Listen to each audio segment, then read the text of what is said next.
For the 944 as a birthday present, I've been bought a Sony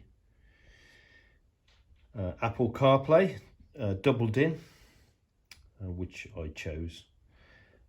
They're £269, I think, from Halfords. At the back it's singled in, so it may just fit straight in. I don't think it will. I'll have a go. I think I'm going to have to cut it so that it fits properly as a doubled in, and use the cage that it comes with, the fitting cage. Okay. I think the fit's very good.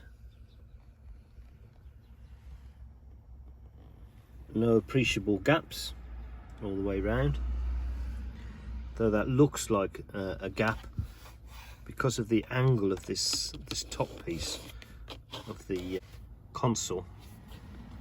It actually angles down, so you couldn't get it any higher anyway. It would foul that. It doesn't stick out, I don't think, too far.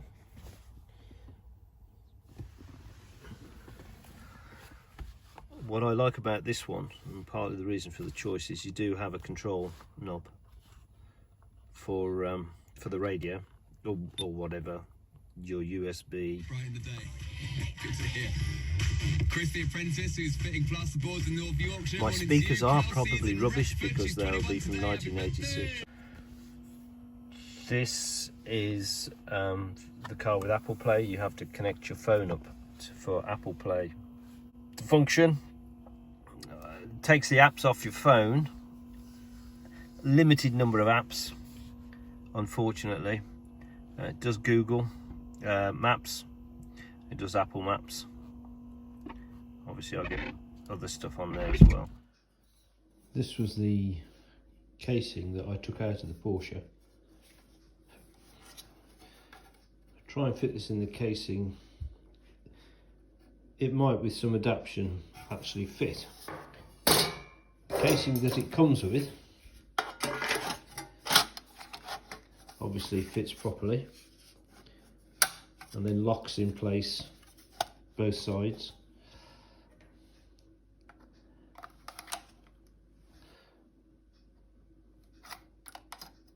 And then also the surround clips on.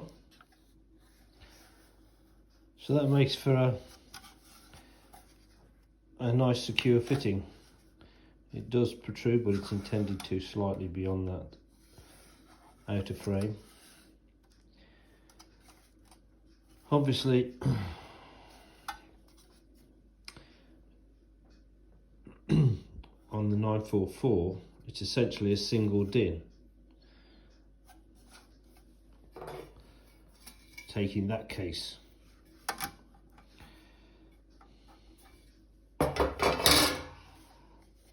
And on the 944 there's a bar that goes from there across to there, and normally there's a single din radio at the top, and then there's that storage cubby at the bottom. So it's just a question of trying to decide how to use this case in such a way that I get all the benefits of clipping it into place. Thought I'd try finding out why the original single din casing didn't work, and it catches. There's a support bracket for the bottom part of the unit, and it catches on that on the way in, but then it can go past that just, and then it catches on those two little screws that are sticking out there. If they go past those, that single din fitting will probably work. Although the one thing I'm a bit concerned about is that if I use this fitting, this area here might foul the top of the center console somewhere.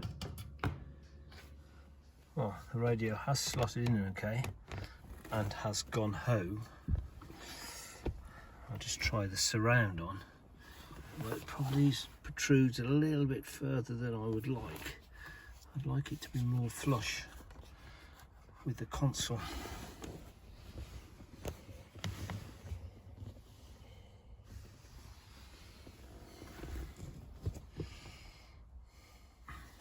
Another slight issue is when you put the surround on, it's got nothing to clip onto, but at the top here, the gap, this bit here,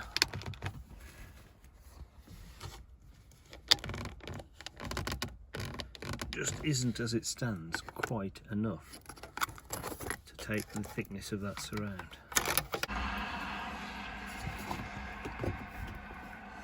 Looking at the fit,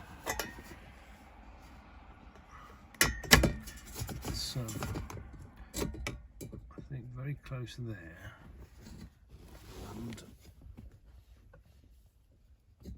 there. So all I'm going to do, I think, is cut through this plastic and this steel bar. I had thought about getting in and removing those rivets, but that requires removing the whole of this.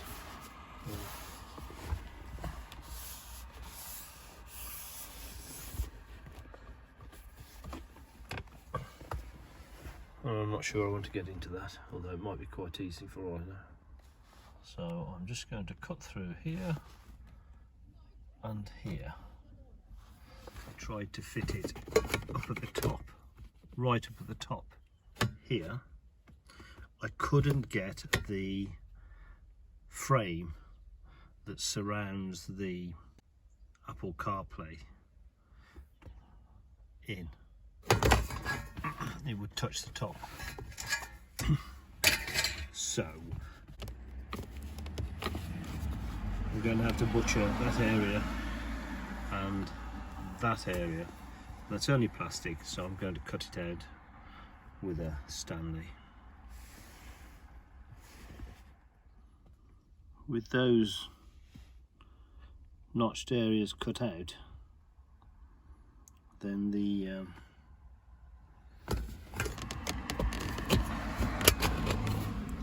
unit will slot in.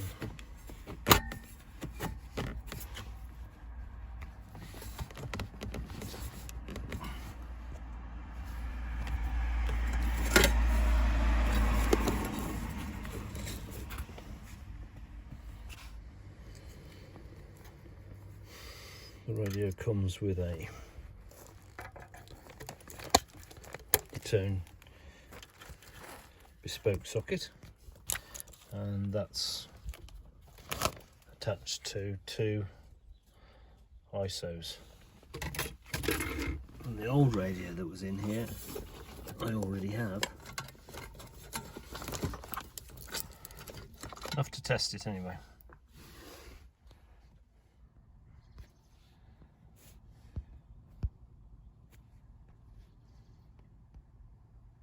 There's probably lots of better ways of doing this.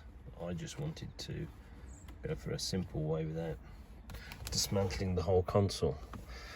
So the microphone actually just pushes in there quite nicely. Took the lead down the side there. Small screw that needs removing, just to allow the wire to be pushed right back.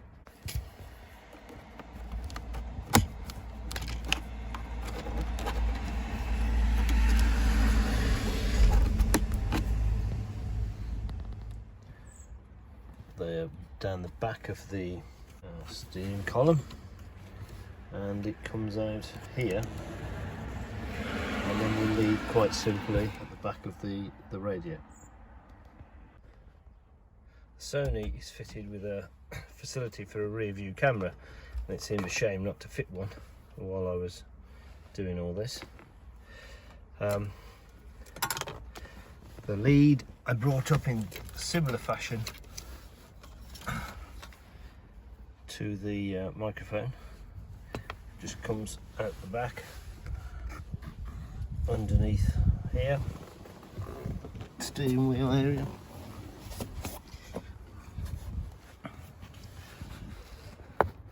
Behind this bit of carpet, and you pull off the trim. This trim just pulls off. It's got those clip-on connectors, and I'm running the lead along here. We'll go through there and ultimately out into the boot. There is another wire that needs to go to the back alongside the camera wire, and that is the wire that connects to the reversing light. That wire will connect to the reverse in wire, and that just tells the radio to activate the reversing camera when you put it into reverse. So that has to go with the wire that operates the camera, which I forgot, and run that down the same route into the rear and connect it to the reversing light power lead. That's the camera fitting, which goes behind the number plate. And I will probably drill a hole actually behind the fitting. It's only just pushed in place, which goes out into the boot, and then seal that up with a grommet, which it comes with, and that's roughly behind the spare tyre. If you put it in reverse, this setup with all the lines, that's part of the radio, and these are adjustable. I haven't tried it out yet because I'm still parked and it's only just finished. Take it out of gear. Coincidentally, the backup camera I bought featured on a YouTube video by some car stereo gurus. My favorite camera is the Echo Master CAM-LF3. The camera was actually bought for me as a present, unfortunately, off Amazon. Unfortunately, it's to fit an American number plate. Nevertheless, you can remove the camera from the top part, and that's what I've done, and fitted it above my registration. This video also goes through all the fitting instructions for that camera.